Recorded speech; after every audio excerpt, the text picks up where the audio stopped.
Happy Fitness Fridays. I'm excited to come to you with a little bit more of a technical topic today. We're going to be talking about the different phases of strength training. As you may or may not know, there are actually different phases of strength training that you have to go through in order to prepare yourself for the next phase. And what tends to happen is people don't realize this. They jump straight in and they just want to bulk up, or whatever you're trying to do. But you're not quite preparing your body for that.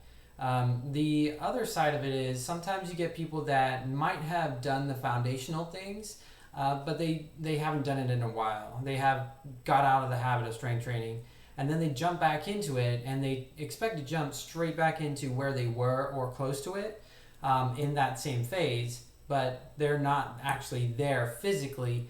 They should be on the phase that's below it, and they end up injuring themselves because they're trying to get their muscles to do things that they used to be able to do, but they're not prepared for that. So the different phases are going to be a stability phase, and then you're going to have a strength phase, and then you're going to have a power phase. And the stability phase is going to be focused on all of your stability exercises. Lots of balance, lots of core work, lots of you doing things with lighter weight and higher reps, and really working on slow controlled motions while you're doing that, making sure that you're not shaking when you're doing things, also making sure that you are doing things at a slower pace so that your body is forced to control and balance your body as you're performing those activities.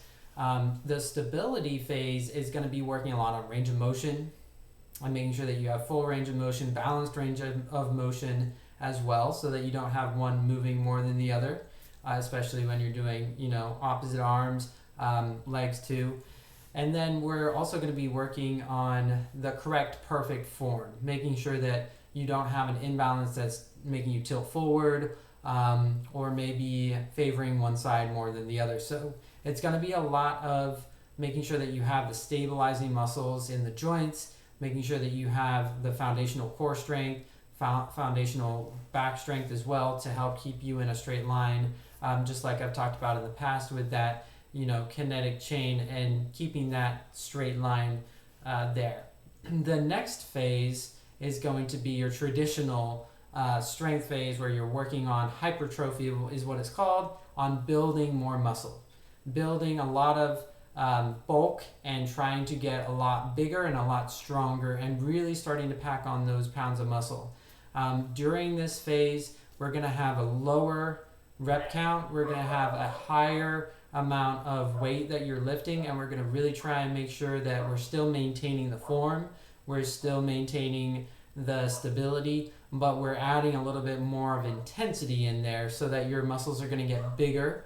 And we're not going to be going for 12 to 20 reps. It's going to be more in that 10, 8, and 6 rep range for those, just to build that little bit more muscle mass and get you a little bit bigger, a little bit stronger. The next phase past that is going to be the power phase. This is typically your high-level performing athletes. They've built the muscle up, they've got the strength, they've maxed out on their strength, they've maxed out on the size of their muscles that they're going for, and now it's a little bit more of using that muscle to move in a fast method, because a lot of the times when you put on the weight, now you slow down. And in football, in basketball, in soccer, in swimming, in all the different sports, we need to be quick, we need agility, we need to be on our toes, fast moving, snap, snap, snap, and go.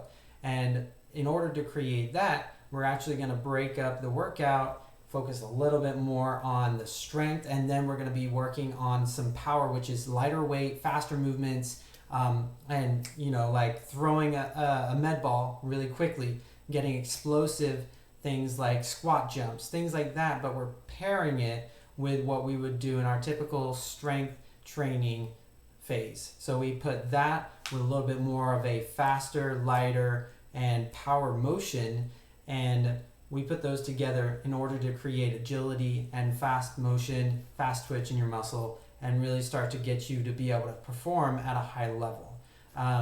So those are the three different ones.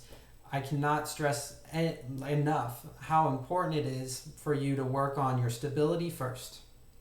Do not get carried away with wanting to have the higher level of muscle, the bigger, stronger looking arms, legs, core, whatever, chest, back it is.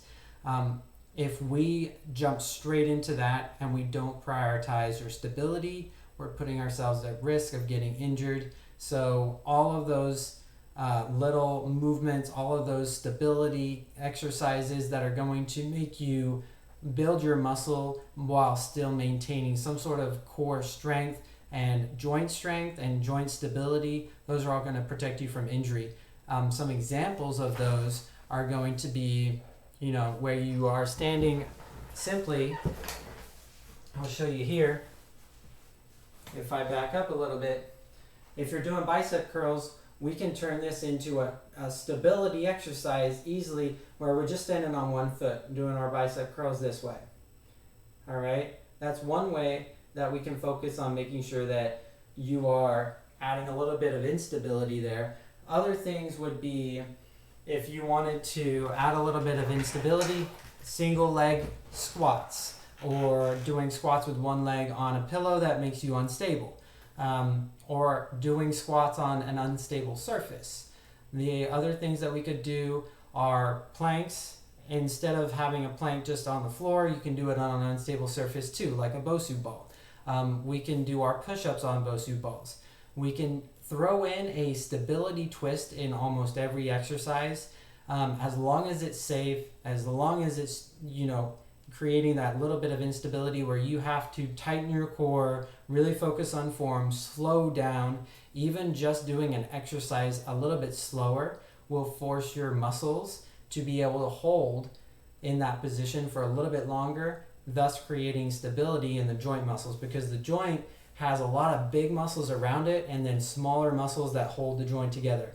The longer that you're in a power phase of that motion, or that weighted phase of that motion, your little muscles in there are starting to fire to hold that joint in place. If you start going really fast, you take out the stability phase in that workout and what exercise you're doing. So if I take my water bottle and I'm lifting it like a curl and I go like this, I'm not creating any stability in my elbow or my shoulder. But if I go like this a little bit slower and I pause, I'm going to create stability in my shoulder and stability in my elbow because of the fact that I'm not rushing through it and using momentum. So anytime you notice yourself speeding up and you're trying to create a little bit of stability and be in that stability phase, you slow it down, challenge your muscles, challenge your joints to maintain a slow pace and to maintain control. As soon as things get out of control, we're no longer stabilizing. All right? So that's my little bit on the different phases of working out and strength training. Hopefully it helped. Hopefully the examples gave you a little bit to work with. And if you need any exercises or any clarification on what exercises would be in which, just reach out to me or comment below and I'll help you out. Hope you have an amazing weekend. Have a good rest of your day, and I'll be seeing you next week. All right, bye for now.